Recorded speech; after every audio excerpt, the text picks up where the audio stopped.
here, even if we just change it for one person. So we're so happy you've joined us today. We have people on Facebook Live. Hello, Facebook. Hey, We have Facebook. Instagram Live up and running. Hi, Instagram. Hello. If you're on Instagram, pop over to Facebook Live at Apollo Performance to join the discussion. And of course, we're here on Zoom.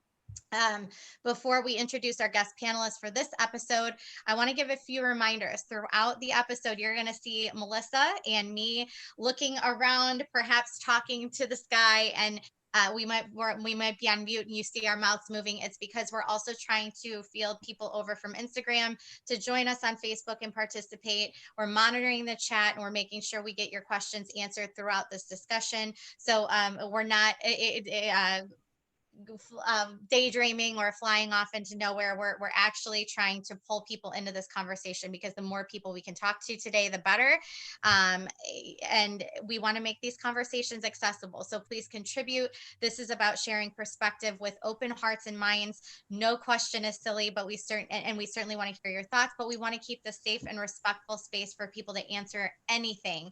And so pop your comments in the chat, your questions in the chat, and we're going to make sure that Kristin answers those today for you. So, without further ado, we want to introduce our expert guest today, Kristin Koskinen.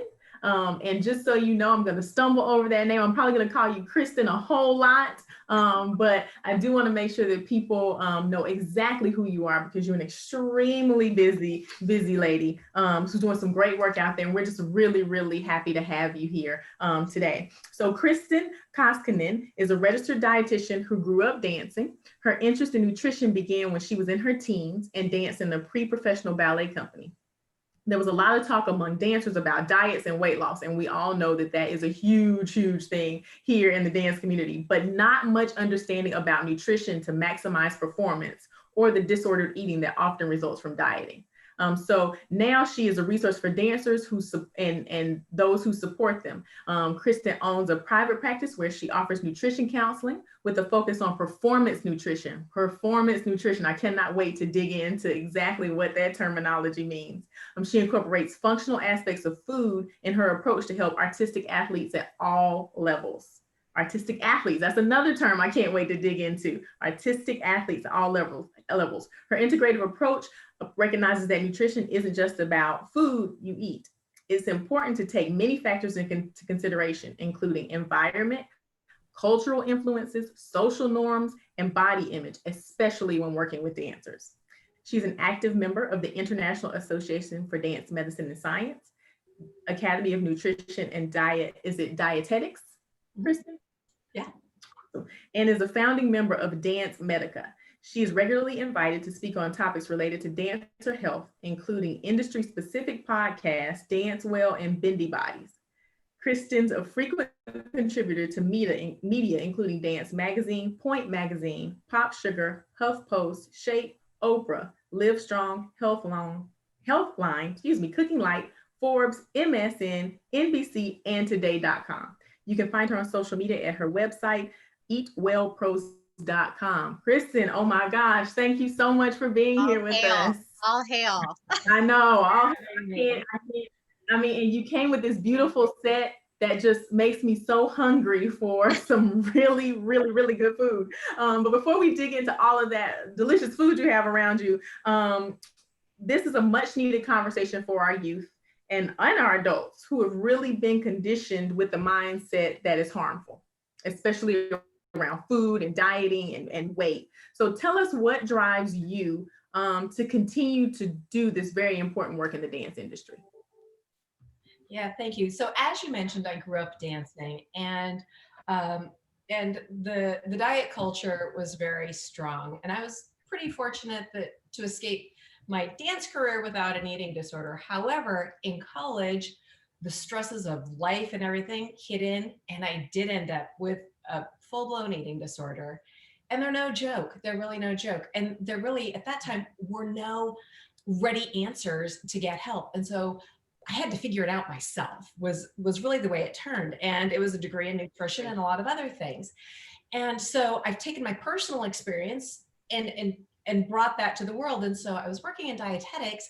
And as my life turns out, I also have 2 daughters who dance. So in the interim, when I was kind of hoping a lot of the stuff that I'd figured out, the dance world would have figured out too, it hadn't quite so much. We're making some strides, but we're not quite there. And so for me, it's really important for me to be who I needed when I was that dancer, when I was that kid, when I was that college student. And as a mom and a parent and a patron of the arts, I want to support what I love so much. And I want dancers to have everything they want from their careers, whether it's just dancing around with wands and tutus, or if they go, if they become a commercial dancer or take it professionally or to college, whatever it is.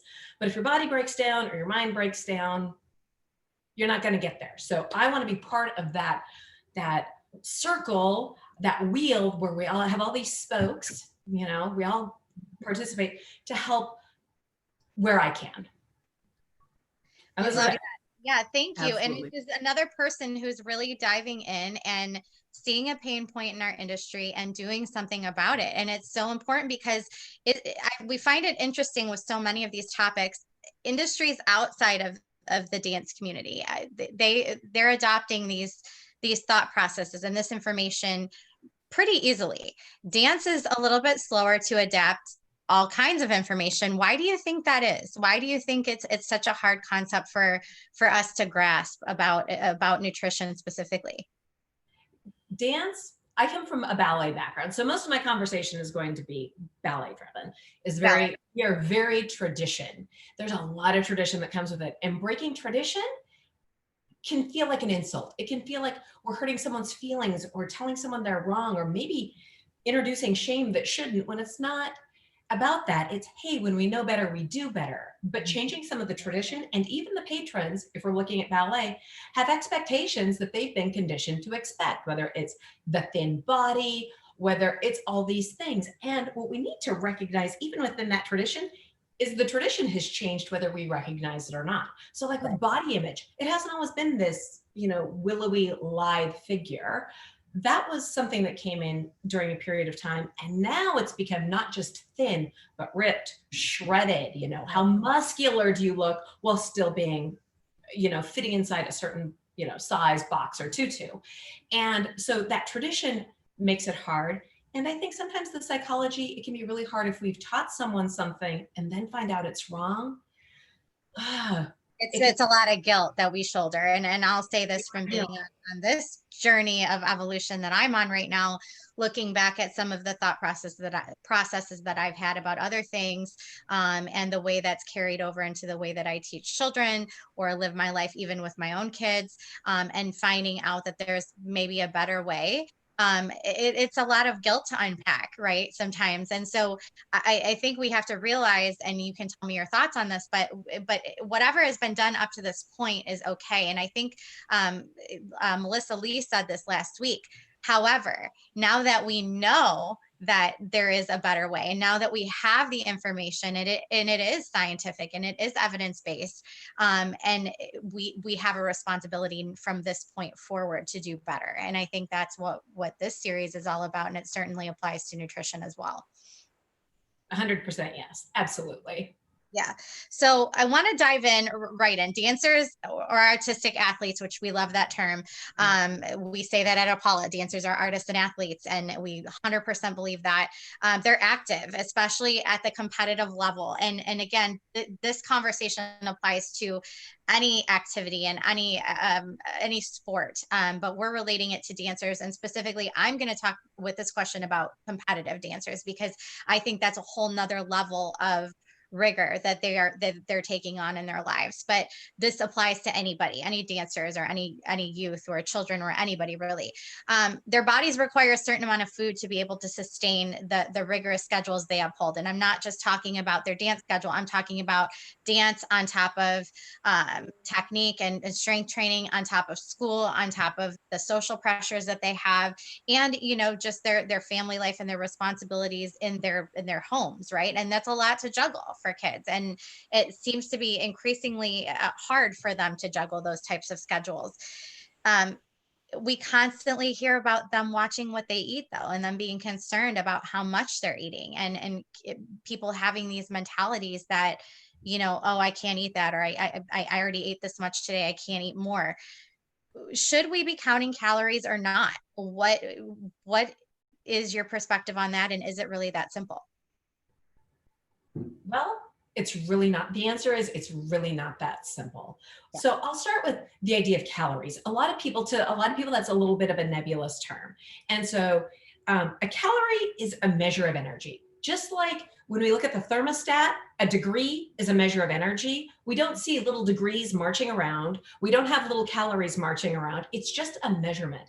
And so when we talk about calories, all calories are the same, in the fact that the way we measure calories, just like we use a thermometer to measure, I'm pointing to my thermostat on the wall, just like we use a thermostat to measure the degrees of temperature, we use calories to measure how much energy, how much we can raise the temperature of water. So the scientific, I'm going to avoid as much scientific jargon as possible to keep this really straightforward, but the way we measure calories is we use something in a lab called a bomb calorimeter.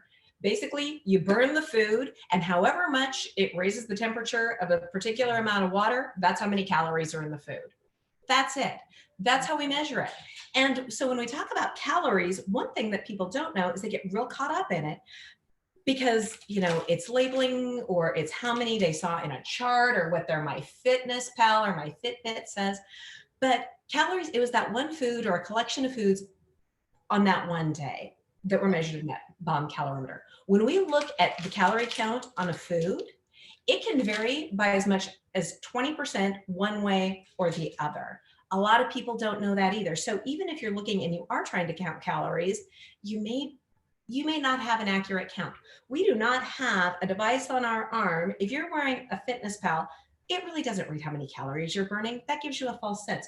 We don't have some system in our body that tells us how many calories we're burning. To find out how much energy you use, you'd have to go to a lab and sit in a special machine, not the bomb calorimeter, to find out how many you use. So even the idea of how many, so calories are a real thing. They're a measurement of energy.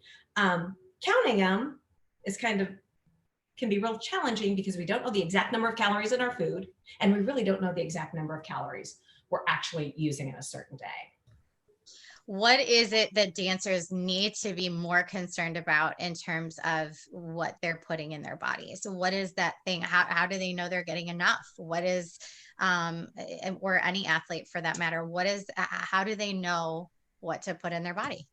Sure. Well, that it varies by dancer. And the more, as little people, as babies know what to eat, right? They start off, if you've ever seen a baby eat, or a toddler, they eat, and when they've had enough, they push away the bottle, the breast, the food, the whatever. And if you keep shoving it at them, they're going to knock it on the floor, dump the bowl on their head. There'll be a response. Your body, we tend to override those cues when we start to become too dialed into right, wrong, good, bad, enough, and ignore the cues of what we're really eating. When we talk about, I think to make clear on calories, we say a lot about calories in, calories out, especially on the internet. So there are a lot of accounts that'll say, it's this simple, move more, eat less, and you'll get it.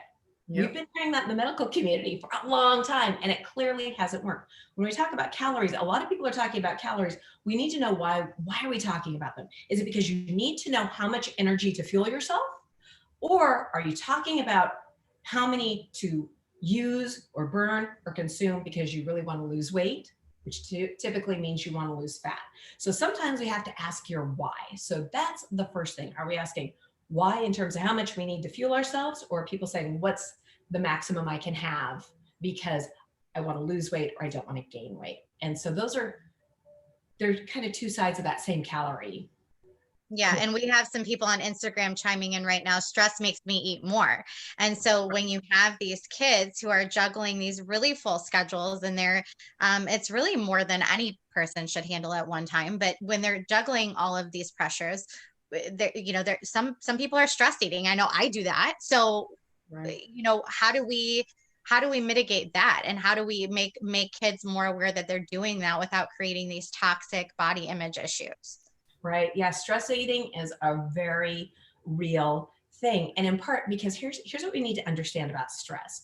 So your body, and about our bodies, generally speaking, our bodies are brilliant. They are designed to live and to no matter what stupid things we do to them, to continue to live through it. And we throw a lot of stuff at our bodies all the time. And the body's designed to survive. And so when stress comes on, it starts a hormonal cascade. And the thing about your body is it doesn't know the difference between the stress of I have a lot of homework, or I got a nasty email, or social media is freaking me out, or I had a bad turn day, or I'm being chased by a lion, or I don't know if I can pay the bills. All those stresses, it reads as I need to fight this or run away from it. So that fight or flee.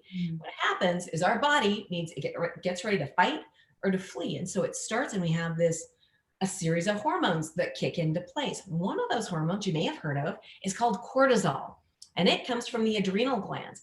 Cortisol's job is to get you ready to go. We also feel that before we go on stage, right? That kind of feeling, and it can be very effective. Cortisol is great. It gets you ready to run. It gets you ready to perform, okay? Because what it does is it makes your blood vessels tight, so your blood pressure goes up. That can help you to move faster. It also helps your body to make sugar, blood sugar, because you need a burst of sugar to go. It gets that sugar from other sources in your body, it's a process called gluconeogenesis. Gluco is sugar, neo is new, genesis is to make. So it makes new sugar, and your body can do that from protein. And so it's going to grab some protein, which we really don't want it to do. And it's going to grab some protein to bring those sugar levels up. Now, when the stress is over, ideally, things come down, we can relax, but our blood sugar may drop too. So you may notice after that performance, okay, everything's come down, and now I'm famished and I really want to eat. That's your blood coming around and saying, whoops, had a big drop, need to feed it, bring the sugars back up. And your body knows when it needs sugar, and it'll kind of crave it.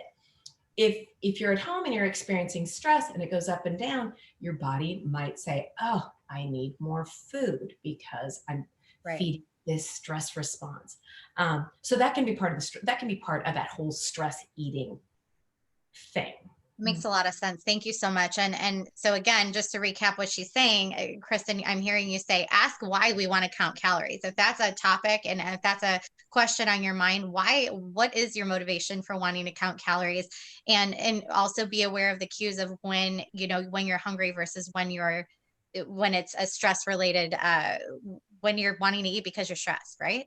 Yeah, absolutely. Absolutely. And if you're turning because, you're feeling that hunger because of stress, really bringing in some of those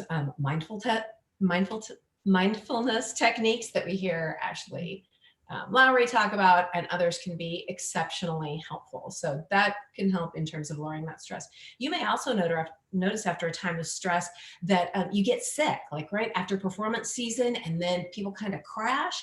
That's because those adrenal glands burn through a lot of vitamin C too, okay? So you need vitamin C to burn through to support the adrenal glands. But then if you're not supporting it in your diet and bringing in enough, well, your body doesn't have enough for the immune system. Again, that stress response, run, fight, flee is the number one priority for the body. Everything else will take a second seat if what it thinks it needs to do is escape the lion, which maybe I had a bad turn day or stressed out about the election. Yeah, a lot of lions out there. Yeah. There's a lot of lions. Yeah. So one more question, and then I know Melissa's going to pull in some comments and questions from our viewers too. What are some calorie counting myths that you see, especially as it pertains to dancers? What are some myths that you want to address? Okay, let's hit it. All calories are the same. I think by this point, we know common sense wise that let's say 100 calories in this egg are not the same as say 100 calories in some of the chocolate bars or 100 calories of celery, right? We know that all those calories, because we're just not eating calories, we're eating food, and the food is calories are just energy, but the energy format that comes from here or those eggs is going to be different, and our bodies are going to respond differently. Right. So when you see someone say a calorie is a calorie is a calorie, in that bomb calorie, when we talk about, it's just like a degree is a degree is a degree. That is absolutely true.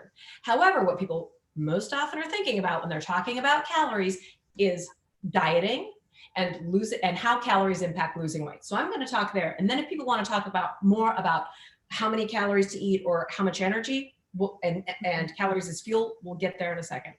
Yep. So here's the thing. A lot of people think about calories. Calories are a really easy measurement, and people like them. And we can put them here, and we can put them in MyFitnessPal, and we can do all these things, and they feel really good because it feels like we can control them. It also feels like that's the energy in component. The energy out is if I work out harder, work out more, burn more calories, do all the things, then I can override this calorie in, calorie out.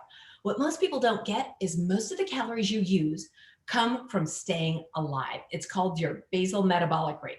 How much energy your kidneys use, your brain, your liver, your heart to beat, your lungs to breathe, and you can't control those things. That is outside your control. And it's the number one energy burner in your body. So we're going to call that your BMR, basal metabolic rate. That varies depending on your age, your gender, how much muscle you have. But let's say it hovers around 1,500 calories, okay? That's you lying in bed, doing nothing, not even reading, lying in bed, 1,500 calories. So now people say, well, just decrease your calories. Well, that works once. It's gonna work one time. So that one time you go on a diet and you cut your calories and you lose weight, and you're like, oh, but it works. That was the one time it's gonna work. It's not gonna work again because the calories in, calories out, that's an equation. But what happens is the calories in and the calories out are not independent. They don't operate separate of each other.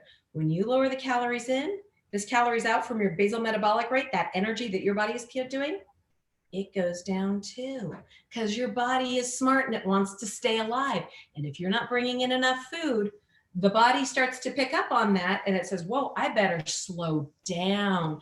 I'm going to lower my body temperature. I'm going to slow down my metabolic processes because I'm only getting this much. Maybe I only need this much. Who knows? We don't really know how the mitochondria think. But when the calorie levels come down, so does the basal metabolic rate. Now we can bring our calorie rate down pretty fast, right? We can do that really quickly.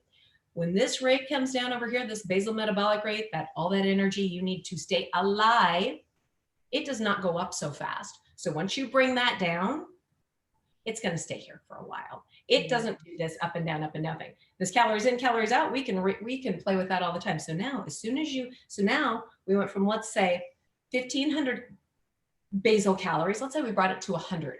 Or 1,000 basal calories because we cut 500 calories a day, because what the rules say is if you cut 500 calories a day, you'll lose a pound a week, right? 500 calories times 7 days, there are 3,500 calories in a pound of fat. And so that's what the logic says. Over a week, you'll lose a pound. But people hit this thing called a plateau. And that plateau is when this body weight came down and that 500 calories a day, it's not working anymore. So now what do you do? Well, I guess I'm going to have to cut more calories, right? No. No. Oh, well, I know. I'll exercise more. Well, you can try that. But when you've brought that energy level down to here, your performance suffers. And when you bring that energy level down here, you're at increased risk for injury. And when you've brought that energy down here, you've changed your hormones. So you've done all this other stuff. Because when that body came down here and said, I better slow down, it slowed down all kinds of things. It slowed down the hormones that keep your bones strong. It slowed down its repair rate because, again, your body wants to survive. So it's going to concentrate on all the things it needs to survive. And your feet after class, your muscles after class don't qualify as much as your kidneys, your liver, your lungs, your brain. Right. So it's gonna budget that energy that it gets. So what is the answer for that? Like, what do you, because, I'm guilty of all the things. And, for dancers that may have played with that, that shift, what is the answer? Where do you go from, okay, so you're at this plateau. How do you get things back working together and where you need to be for a healthy body to be able to fuel you to get through these crazy dance hours. Yep. A lot of times, first off, you may have to take a reverse. You're going to notice weight go up. That's going to happen. It's Right. just, if it doesn't, good, great, chances are it's going to, and that's going to be part of the process. And that's okay. That's your body reestablishing it's safe. It's okay. It has fuel, it has energy, and it may come up. And then what we're going to do is focus on the nutrition. And nutrition is different than dieting. Nutrition is not the same as calories. Nutrition is about food. Calories are about measuring degrees. So now we're going to look at the nutrition you need to support your body and look at, we've talked about those hormones, right? We've talked about cortisol a little bit. What can we do to manage the cortisol? We also need to look at what we're doing with insulin. Insulin is a hormone that drives you. Some people may have heard of anabolic steroids or these things that weightlifters do to build muscle. Well, insulin is anabolic too. It helps to build things up and it helps to move sugar into cells where we need it. Blood sugar, we need that. But what we may need to do is maybe we want to look at how, when that insulin's coming into play, how we're using it, how we're fueling our workouts, what we're doing after the workouts, and are you making sure that actually you're eating in such a way that your mind isn't getting in the way, that you're not, what I see a lot of times happen is people do these restricting things, and restricting turns to binging, and we have a cycle. And so is it really about the calories in, calories out? Maybe. Or is it, I restricted, I lost it, I binged, I felt guilt, I said I'll start over on Monday, when we started a restrict binge cycle. That's something else that can come into play. So then we end up loading a bunch up. We never really offload as much as we would like or need to, and that becomes a vicious cycle. Absolutely. Melissa, what are you seeing on the chat? I know that there's a couple things popping in. What are you seeing? Yeah, I am seeing, so there's a really good question from a young dancer who I'm so proud of for being in the viewership today. She's 13, Caddy is her name, and says when she dances at convention for 6 hours straight with only short meal breaks, usually about 10 or 15 minutes, what do you recommend for her to eat or drink during that 15-minute break to keep her going? Oh, that's a great question. And conventions can be really hard. So right. We want to start. So actually with our Caddy, that's a great question. So the first thing we want to do for convention dancers, and really any dancers, any athletes, is we want to start figuring this out at home, in the studio, before we get to the convention. So one of the things we want to do is we want to start practicing what we're eating. Okay. So I want you to see what feels good to you, because you might find that eating, like, it might be like, oh yeah, all these peas, they're super healthy. But eating this thing of peas because they're super healthy during your 10-minute break may leave you feeling not so super when it's time for you to go on stage, because right. A little too much fiber, you know what I'm saying? And so maybe that wasn't your best plan. So we want to be really strategic about that. So when you're at a convention, what you may end up doing is planning, it's going to be a day-long event. Okay. And we're going to start that eating by what you're eating in the morning. And so for you, depending on if you're driving, if you're staying at a hotel, we want to practice these things in advance, but you're going to probably eat with breakfast. You're going to want to start, I'm going to show you, I'm going to use this plate as an example. Okay. So on a performance day, depending on what you're looking at, you may divide your plate like this. And this is a high performance day here. And this part is going to be carbs. Isn't me writing upside down? Pretty good, huh? And then we're going to have about a protein. And then the other part is going to be color. So color is non-starchy fruits and vegetables. So I'll show you this. So that's going to be like grapes and maybe those snap peas or some tomatoes, an orange, berries, all that kind of stuff.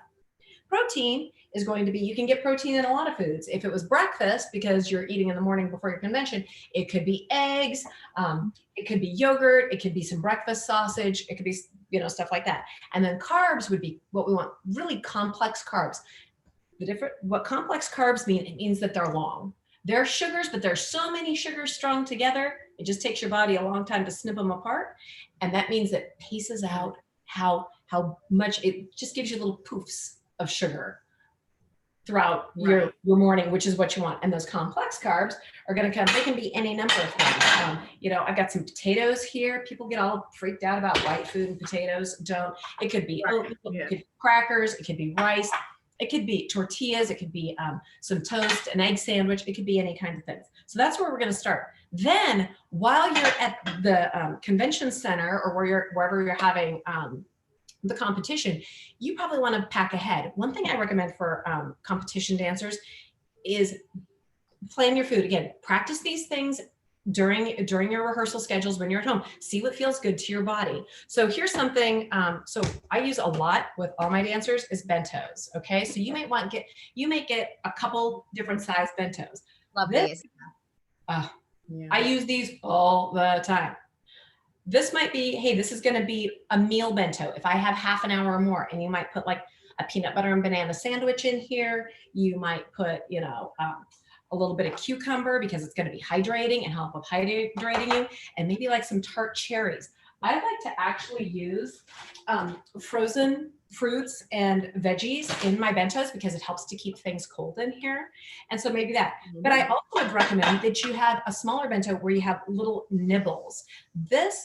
These are Kinsho bentos. I'm a huge fan for a number of reasons. One, for dancers, they force variety. You're going to have all these little things because when we see 6 slots, tendency is we're going to put them with 6 different things. We're not going to go celery, celery, celery, celery, celery, right? So this, and when you're at that convention center, it could be, well, think through what you want. Well, what if you want something salty? Well, if you're going to need something salty, maybe it's going to be because you've been sweating a lot. Hey, I'm going to put crackers in there. Maybe you think I really have a difficult time with hydration. So I'm going to put, you know, some grapes in there. I'm going to put some pineapple in there because I know that having a little bit of pineapple on board helps with my inflammation. And so I'm going to put some nuts or seeds. You could have cheese is actually can be shelf stable. You could put some cheese wheels in here to have, depending on what you like and what you need, but give yourself a little bit of variety. A lot of competition dancers like to have some bars handy. You can have other things in your bag that don't fit into a bento, or that you could fit into a bento, that are easy to grab, like an orange. So this is going to give you a little bit of that vitamin C, which is going to fuel the adrenal glands that we were talking about earlier. It's going to be pretty easy to eat. And I'm going to show you a little hack on how to do that to make it easy to eat. And it's also going to give you some hydration. Hydration is going to be important. Something that dancers get hung up on. Here's a calorie thing. So they get hung up on only drinking water because we don't want to drink our calories. That's true a lot of the time. But if you're in a competition situation or when you're training, if it's hot and or humid, if you're going to be working for an hour or more, and if you're working hard, you may need more support than what water can give you. And if you notice your feet are crampy, that's where a sports drink can come in really handy. Gatorade's a good one. You can make your own. If you're going to do a pre-done one, I tend to recommend Gatorade. So let me show you what you can do with this orange here. So you take the orange, you got it. If you're traveling to a convention, you've got your mom, you've got you've got maybe a cooler with you. But rather than peeling it and taking the time, you take your orange and you cut the ends off like this, and then you can just give a little slice there, and then you can, it should just unravel. Well, this one's juicy, but then you can go like this and get the sections rather than spending a lot of time peeling it. When you eat your orange, I recommend that you eat the white pith as well. It's got something in it called rutin, and rutin has anti-inflammatory properties. Anti-inflammatory things that are anti-inflammatory are going to help you recover faster, and they're going to help with your mood. Yeah, I didn't know that. Yeah. Mood. If we think about inflammation being fire and hot and those kinds of things, and then your brain is an organ, it's part of that body. And if you imagine it gets inflamed too, you know how bad it feels when you've got an inflamed joint. Well, when your brain gets inflamed, it doesn't work like it should either. So we want to really, if we want to work on our mood and help with anxiety and depression and a lot of those things, keeping our chronic inflammation at bay can be super helpful. Right. I love what you said about water. That is such a common myth that water is always the best thing. But just to think that there is a time, like you said, when you're hot, when you're going to be doing an hour or more, or when you're going to be working hard. So there's a level of intensity. Water might not actually be your best option. It may not be for you. That is a definite learning opportunity. We're getting a whole bunch of likes going off on Facebook right now on that one. So that's a wonderful thing. I want to move on to our next question because I think that it kind of leads into this. I find in my teaching practice and working with students and parents that they can't grasp the concept of food being a building block for energy and strength, and not just a thing you have to do 3 times a day. Or, you have to understand food as a building block, like something that actually propels you and moves you, and a catalyst. So what are some things that we can say and do as educators that help parents and dancers understand that concept better? I love, Melissa, that you're using the term building blocks. It is so true. And that's something we're not getting. We hear food is fuel all the time. And it is, but sometimes it drives into that. It's only 3 things, or really 4 things. It's carbs, protein, fat, because those are the energy driving things. And so we forget about the building blocks. It's interesting because a lot of my dancers come to me on referral from physical therapists and orthopedic surgeons because they're not recovering. They've had an injury, or they've had a surgery, and they're not recovering. And so they have to come to me because that's the stopping point. So what we start working on that point is the building blocks to help them to recover. I don't want my dancers coming to me at that end of the stick. Just like with physical therapy, we're seeing prehab as part of the program. If we can bring the nutrition in ahead of time as part of the dance curriculum, which, can be hard with dance teachers wear so many hats. Sometimes it can be easier in a company setting, but if we make it part of the curriculum, it can make it easier, because dance teachers oftentimes are business owners. They're in charge of choreography. Their job is to teach technique and those things, and to try and also do the nutrition component maybe a little much. What I often suggest to the dance teachers and artistic directors and choreographers I work with is to have a robust set of contacts like a Rolodex with dance specific healthcare providers, physical therapists, trainers, strength trainers, a dietitian or more, mental skills coaches that they can refer out, or that can come to their studio and offer webinars or whatever, because it's a lot easier to prevent this stuff than to deal with being out for 6 weeks, 6 months because of a stress fracture, because you ended up with surgery and you're down for 6 months, and that's no fun. Right. That is an awesome idea. The kind of the Rolodex or directory of people that can help you in these areas when our heads are all crazy about so many other things, but we can lean on experts who are definitely specialists. So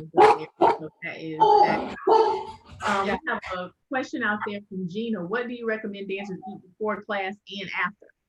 Oh, that's a great question. So when it comes to what you eat before and after, it's always going to vary, okay? It depends on the person. So Gina, sounds like you're female. That might be different than if it's a male dancer, right? But generally speaking, it depends on when you're eating before class. So if you're eating 2 or 3 hours before class, or if you're eating 15 minutes before class. So if you're eating a short period of time ahead of class, we want to focus on carbohydrates. So that might be and I like to use carbohydrates that, may come with some fluid or liquid involved too. It can be fruit or veggies, maybe with a little salt, but about 15 grams of carbohydrate. It could be half a bagel. It could be, the crackers, something like that. The farther away from your start time that you're eating, then we're going to bring in more fat and protein and fiber. So the reason for that is sometimes if we eat too much fat or protein before class, fat and protein slow down digestion, which can help us to feel full longer. But if we're going to class and we need to feel really energetic, they may slow us down. And because when that food's in the stomach, the body wants to deal with it, it directs the blood and our energy to the stomach to digest, as opposed to the limbs where we want to be Right. class. So, you know, maybe something simple like a piece of fruit and maybe a little bit of cheese to kind of balance it out a little bit. Maybe some, I don't know, crackers and peanut butter or apple, maybe a little bit of guacamole and some veggies could be nice. It really depends. If you're going from school to class, you may need to eat a little bit more just for the fact that you haven't eaten since lunch and if you didn't get enough in. So it can vary a bit. It depends on the person. Quantities can go up or down. After class or after training, what we want to do is replenish those muscles. And to do that, here's where that insulin actually comes in again. So we want to get enough protein. The muscles are broken down as soon as we can after class. We want to get some protein on board to help recover. Now, to optimize that, we need some sugar, which we call glucose, to help it out. Insulin, which is that building block, helps to take that sugar and the protein into the cells. So kind of the gold standard in the sports nutrition world, which is actually where dancers fall, would be chocolate milk. That's a good one. You don't have to if you don't do dairy, that's okay. Really, we're looking at getting about maybe 2 grams of protein per kilogram and maybe 1.5 to 2 grams of protein per kilogram. Take your weight, divide it by 2. It gets you in the zone. And some added carbohydrate to match that up. It doesn't really have to be, if you're going to be eating a full meal within about half an hour, you don't have to be quite as worried about it. But so what is the thought on the time of night it is? Because a lot of dancers, I know when I was dancing, it was like this. For my students, it was like this. You know, they're getting done at 9:30 at night. They're getting home. They haven't eaten a really good meal since maybe lunch because they snuck something in between dance and, you know, school and dance, and they're really hungry. But then there's a stigma about eating that late at night. What is the rule there? What should we keep in mind with that? There is eat. Go home and eat. If you have a long car ride home, sometimes that car ride home is just about the amount of time, 20 minutes, 30 minutes. Yeah. But your body can rest because you don't feel hungry right after class, right? I mean, it's that idea of the blood and all the energy isn't here, it's out here. Now that we call it that's your sympathetic nervous system. Now your parasympathetic nervous system, that's rest and digest as opposed to fight, flight, dance. You can rest. So when you get home, eat a proper meal. There's nothing about, you are not going to go to bed and all that food is not going to turn to fat. That's not the way it works. It's just not. You are going to be replenishing your body. It's going to help you to sleep better. You absolutely need sleep to recover, to grow. If you're a young person and still growing, we need to pay attention to that.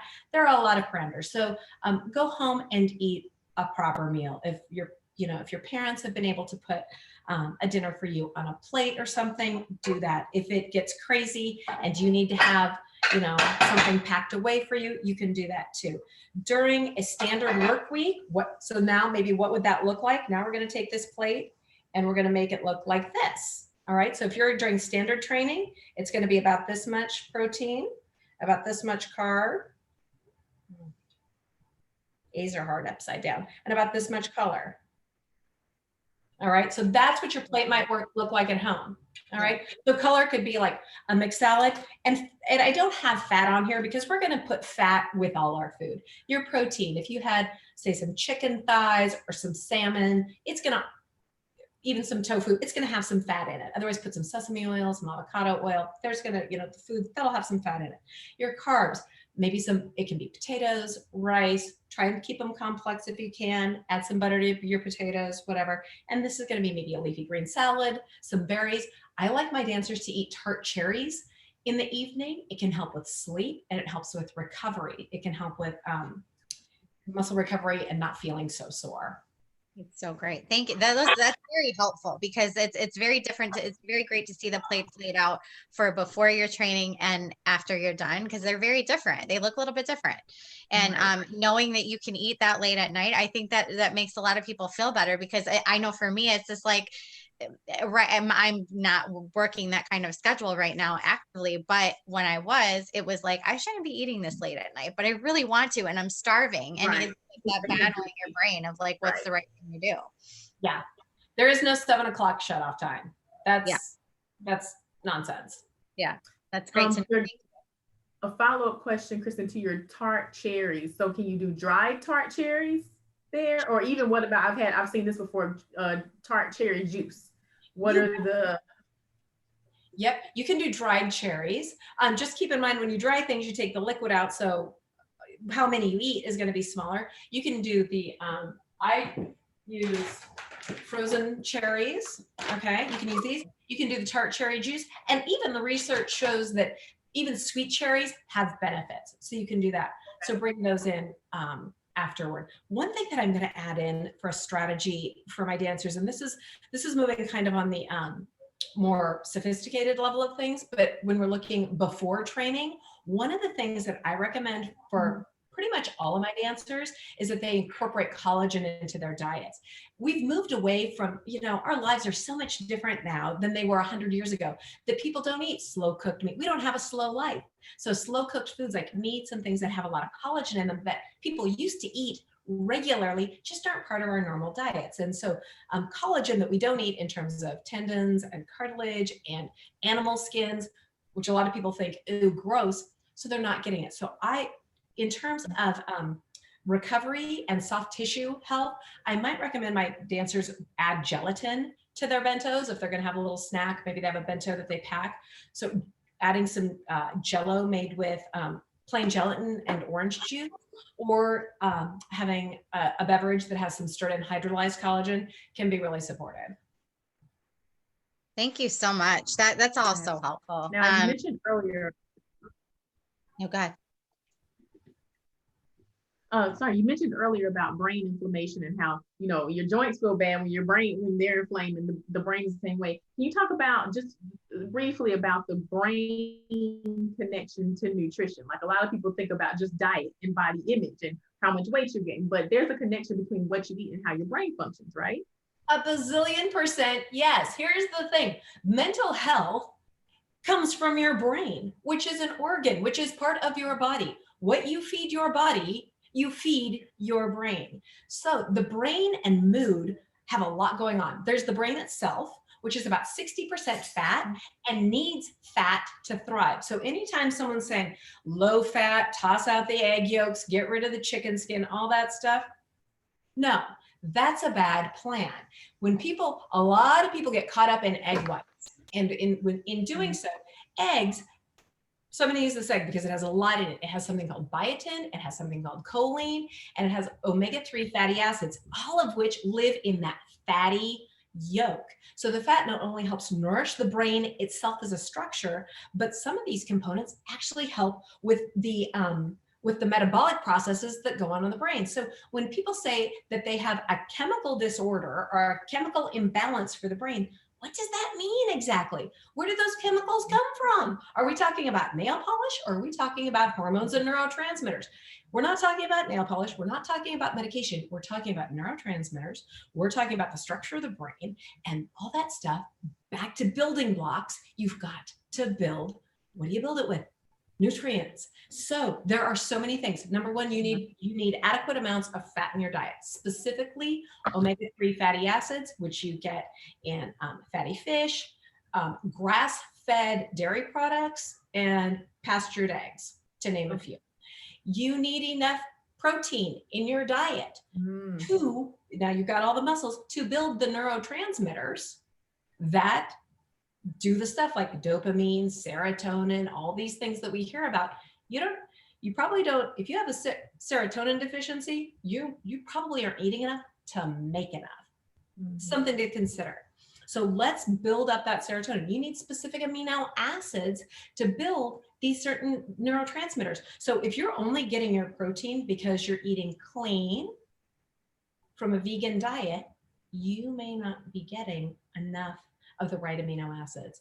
Because when people eat clean and vegan, I get this all the time with my dancers, what they may be doing is inadvertently getting rid of the nutrients they need to support their health.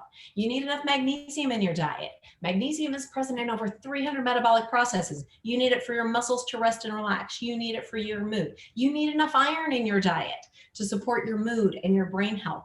Iron, we can get it in a lot of plant foods, and people who eat a lot of plant foods, which is brilliant and we need them, may eat more iron, but it's harder for our bodies to pull iron out of plant foods than it is out of animal foods. So if you're eliminating animal foods, you may end up with an iron deficiency and not know it. And that can make you tank down. You need it for performance, you need it for mood. So sometimes what we might notice as teachers is, or parents, if we notice a mood affect dropping down, it could be a deficiency in calories, protein, or micronutrients. And if your dancer's starting to eat really clean, make sure they're seeing a professional to make sure that their clean is actually nourishing them. I see way too many dancers who come to me because they decided to eat super clean and ended up with a health problem. So so I hear you saying plant-based eating is okay, but be aware that you may experience certain pitfalls and things that you need to pay attention to as an athlete that you need to kind of replenish for yourself if you go that route. Is that correct? Yeah, and to start with, plant-based doesn't mean vegan. There's some popular documentaries on Netflix, one in particular, that says plant-based is vegan. That's not true. Plant-based means you're eating mostly plants and you have some animal products too. That's a great idea. Plant-based, I'm all about. Vegan, it's possible, but you need to be exceptionally strategic and you probably need to bring some supplemental support in to meet the demands of a dance career. Okay, thank you for clarifying that. I appreciate that. So burnout for dancers is a legitimate problem. We talked about that a little bit earlier between school loads, social pressures, schedules for extracurriculars. Take us through an ideal meal plan for a dancer that's dancing, anywhere from 15 to 20 hours a week. Yep. The first thing we have to do is make it simple. It's got to be simple. It's got to be doable. That's why I like the bentos. Ideal is I would like to see a dancer, because dancers tend to narrow things down, decide there's one perfect, there's one superfood. What I'd like to see them do is have a lot of color in a bento like this and change it up every day. We can do these ideals with the plates, right? So depending on what your schedule looks like, your plates might look a little different. So on heavy days, on really heavy active days, performing days, heavy rehearsal days, your plate may look like this. On standard training days, your plate may look like this. And on days off, or during periods where you're not working so much, it's kind of loud, then your plate may look like this, where it's going to be this much color, this much protein, and this much carb. Like this. Something that's really important that I talk about with my dancers when we're talking about these bentos is when a few years ago, I was really looking for a tool to help dancers, addressing the specific needs of dancers, the mindset of dancers, the perfectionism of dancers, all the things. And bentos aren't new. I didn't invent bentos, but I found this bento and I liked it because it has places for lots of choices. And one of the choices that when I'm talking to my dancers that I recommend is that they keep a hold space. And a hold space is just like a psychological hold space. That's where we stop, and that space is just for you. And a lot of times kids need this. Parents, man, God bless you if your mom's a dietitian, because those people really go the far end. But parents can get a little enthusiastic, and it can drive things the wrong direction.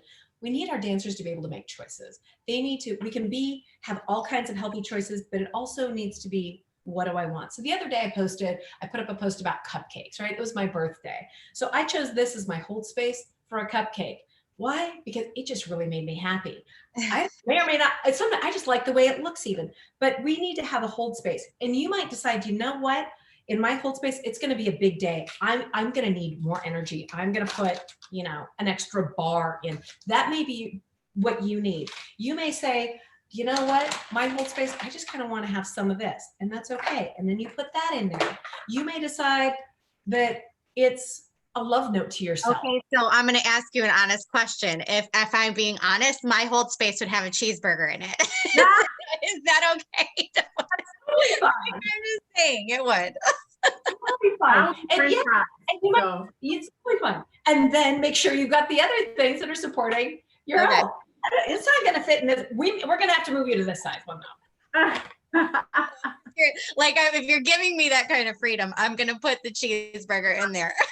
Mine will be and then you go dance. Totally. Yep. And then dance and see how you feel about it.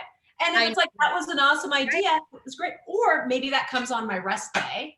Right. And because it's like, that was my protein, my carbs, and then I filled my plate with the rest. Pizza, same thing.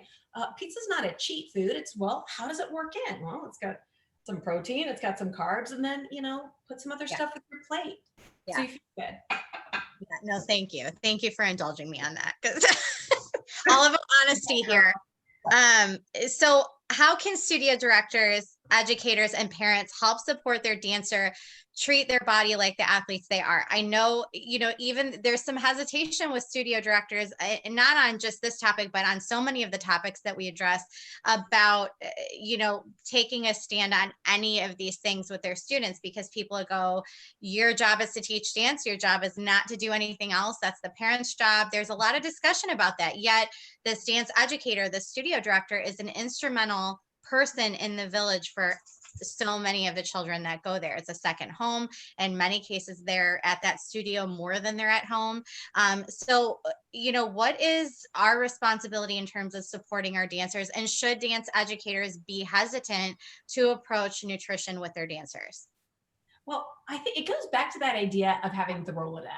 And I think if you make it part of your studio culture to have, Zooms have become it's the great thing about COVID is distance learning is a thing. You can bring in experts from anywhere in the world to talk to your students. It could be an optional class. It can be, hey, here's a source of resources for you to look at. It can be any number of things.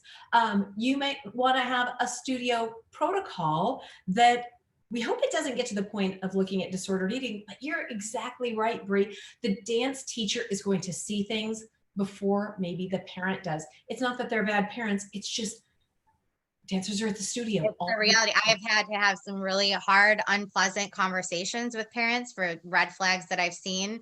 It's not fun, but I think the stigma is, if I talk to my parent, for those dance studio educators and owners who are being super conscious, if I talk about this, then I'm going to put this on my kids, on my students. And you don't want kids, you want your dancers to be healthy, but you don't want them, putting this mental pressure on themselves that they feel like they have to eat a certain way or eat a certain thing. My issue with my dancers was always, I want them to be healthy and strong and fueled. I know we said that's kind of an old way of talking about it, but I want them to think of fueling their body to get through what they need to do and making sure that they have enough and enough of the right things, versus them thinking, if we're talking nutrition all the time, them thinking, oh, she's talking nutrition because she wants me to lose weight. Right. There's that problem, that struggle there. I'm going to share with you a real life experience. So I am the performance nutritionist for a pre-professional ballet company. And what I've done, not so much this year, but is I come in and I give talks to the dancers. And we have specific talks. We may have one about whether it's nutrients, whether it's stress fractures, weight, eating disorders. And I give the talks, and the artistic director is there because she supports it. And this creates, by the artistic director sitting in that room and I'm there, she supports the science and the knowledge, right? I'm the purveyor of it. I field the questions. I know the stuff. This is how I spend my life, right? So the pressure's off her. If it's a him, it would be him. This example's a her. And then the kids come to me. And when they have questions, they bring them to me, and they bring me some really honest questions, things that they may not feel comfortable bringing to the artistic director or their parents, but they can field them as a general, hey, what about this? And then we can talk about it as a group. You're like a neutral zone. You're neutral. I'm totally neutral because I'm not, they don't have anything vested with me. If they do something wrong or there's a threat or concern, casting doesn't matter with me. I'm just Kristin. I'm just the dietitian who they can come to for help and support. The parents know that I'm available for help and support. And so by having that resource, and I've seen this, I have worked with the Ballet Alliance, which is a regional ballet company on the West Coast, and they have a health and wellness committee, physical therapists, alternative strength training, dietitian. This year we were supposed to have mental skills from a dance psychologist. So all these things, it makes it part of the normal culture of dance, that taking care of your body is part of it. Just like if listen, if your kid was going to an NCAA D1 school, I'm going to tell you some of the resources that would be part of their program. They would have food services available and teaching. They would have strength training available. They might have a sleep coach. They might have a recovery coach. They would have a mental skills coach. These things are going to be a standard part of the program. Because we treat dance as an art, which it is, and I love it, as opposed to a sport, we tend to poo-poo that stuff. Oh, I don't need it. I'm an artist.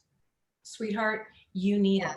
So parents, teachers, get on board. Parents, if you've got a kid who plays baseball, basketball, soccer, how do you treat that child? We should be looking the same things. But these are skills. These are skills, just like technique that we teach our dancers, because at some point they're going to go away. And what I really worry about for a lot of these dancers is when they go away, like what happened to me? I was fine until I got out, until I hit college. And then my coping mechanisms became what they were, and they weren't good ones. So give them the knowledge. We can start at age 8 easily. Teaching some of these skills. I can teach an 8-year-old how to put a healthy bento together. I can teach an 8-year-old that a hold space is okay. I can teach them to decide, am I hungry for that or not? I can teach them all those things, and we can become very skilled and fine tune and nutrient timing as they get older and more advanced as we go. When we teach these early skills, the rest becomes easy. I'm going to do that with my 7-year-old. I really am. I'm going to get some and I'm going to do it with him. It's an easy Totally. Yeah. It's the visual that helps. Gina had a question that led me to another question, or Gina had a comment, which I thought was interesting on Facebook Live.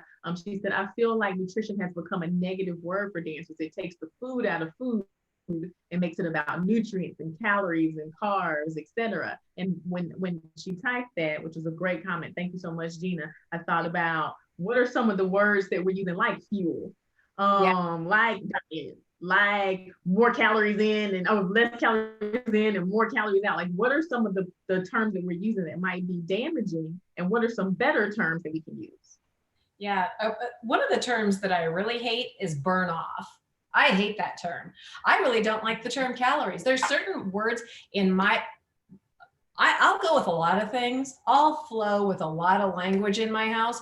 But if someone starts talking about calories or burning it off, I want to know what kid they're talking to, because that talk is not acceptable in my house at all. I don't like it. So when we start talking as parents, I'll tell you what, the adults, the number one thing we need to do is, as adults, check ourselves. I just put up a post about what your body, how are you talking to yourself? What's your self-talk? That reflects, we need to work on our self-talk. We need to talk about nourishing ourselves. When I shift the conversation from weight loss to nourishing myself, to taking care of my body and all these, and when I understand what it's doing, when I understand the absolutely overwhelmingly awesome, incredible stuff my body does, I want to give it all the things to support it and help it.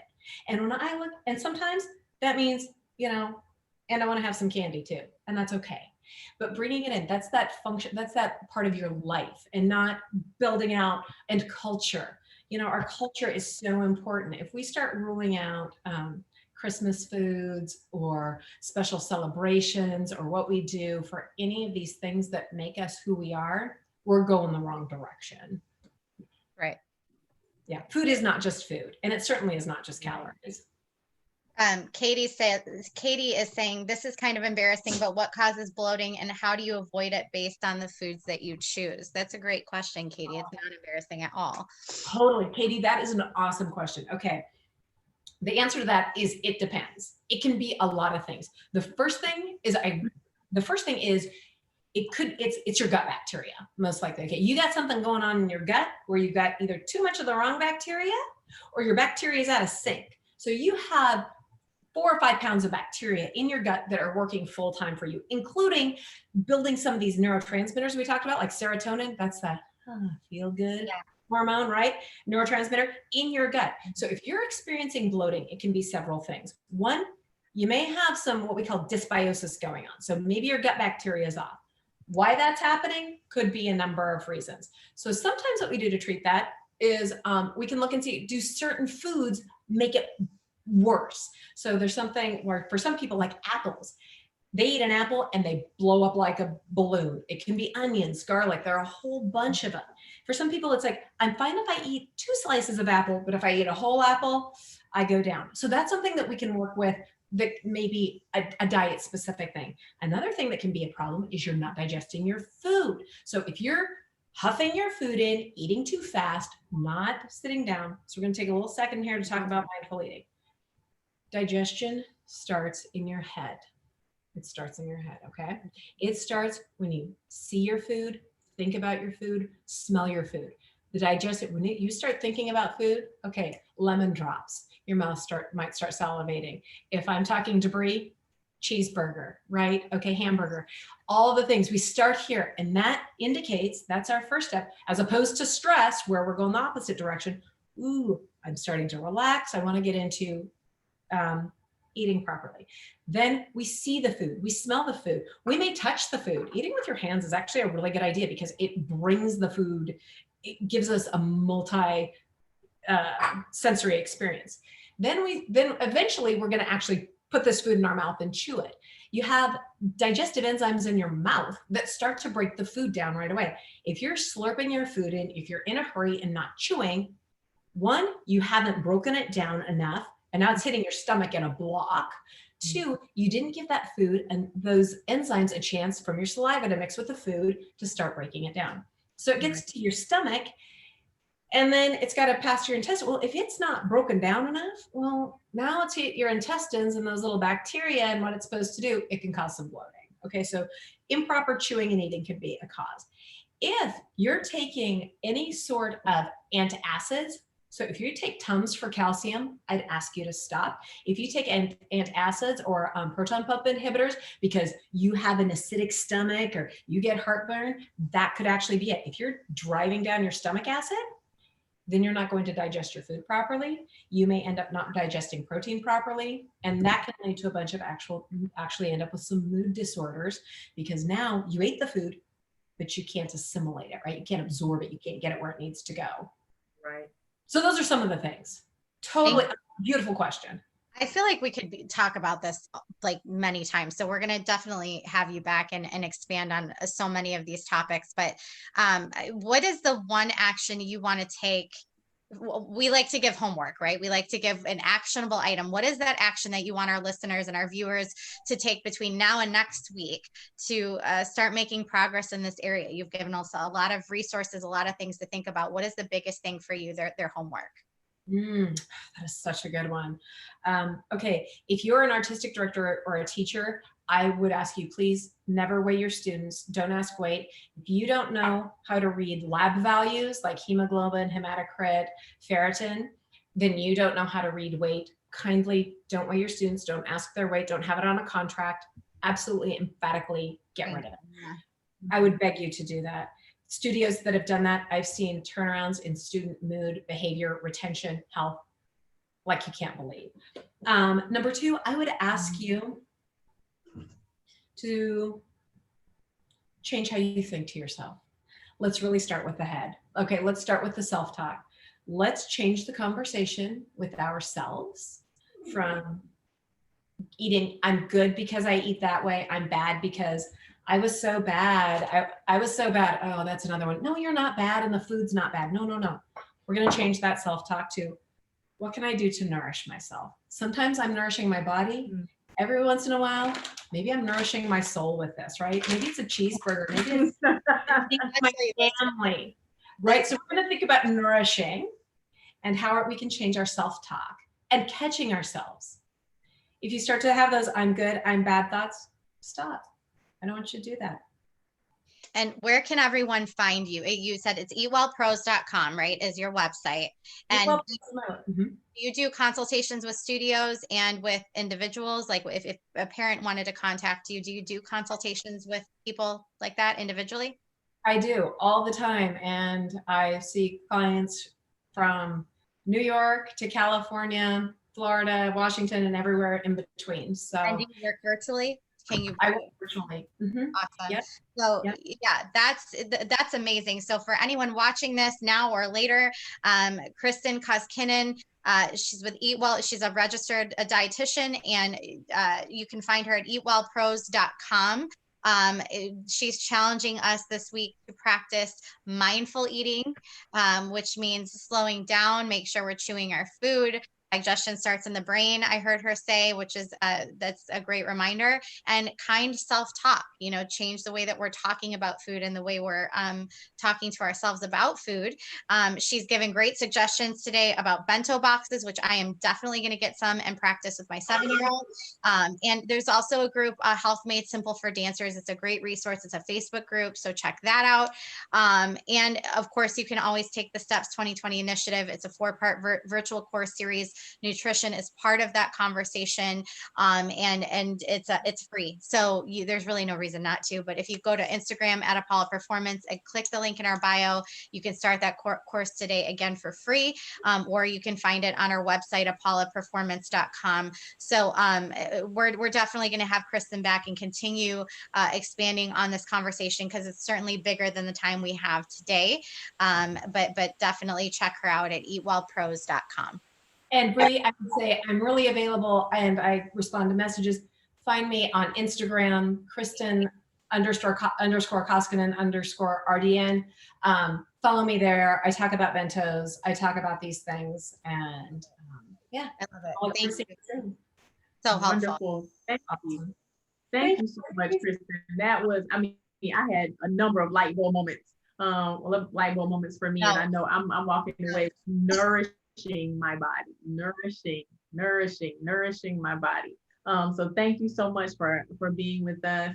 Thank you to Bree. Thank you to the viewers who are out there. We had a lot of people hanging out with us here in Facebook Live and hung out the whole time. It was just so interesting. If you want a recording of this episode, if you're on Facebook Live or you're in Zoom, you want a recording of this episode, you can register with us. You can use the Zoom link to register with us. You can still watch us on Facebook Live, but that means you'll get a recording of the episode after it is done. So use that registration link. It's in both of our bios on Instagram at Apollo, as well as at Turning Point Dance Creations. Past episodes are also on IGTV at Apollo Performance on Instagram. So check out all the past, I guess this is our 6th episode. So check out all the past episodes there on IG Live on at Apollo Performance. And join us next Friday. We're here every Friday, 2 p.m. as we answer the question, what do you do when students bring up issues of race in the classroom? We've got Erin Pride with us next week on that 2 p.m. Facebook Live. Yeah, Erin's gonna be awesome. Facebook Live as well as Zoom, links in the bio at TPBC_ on IG and at Apollo Performance. We're looking for experts for topics for the coming weeks. So if you have a topic that you want, or you feel like there's something that's in your wheelhouse that you definitely want to possibly come on and be a guest to talk about, you can email us at info@apolloperformance.com, or put it in chat or the comments on either one of these platforms, and we would love to reach out to you and have you. So thank you again. Stay on your journey beyond the steps, and we will see you next Friday. Bye, everybody. Have a great weekend. Kristin, thank you so much. Oh, thank you. That was awesome. So helpful. Bye, guys. Bye.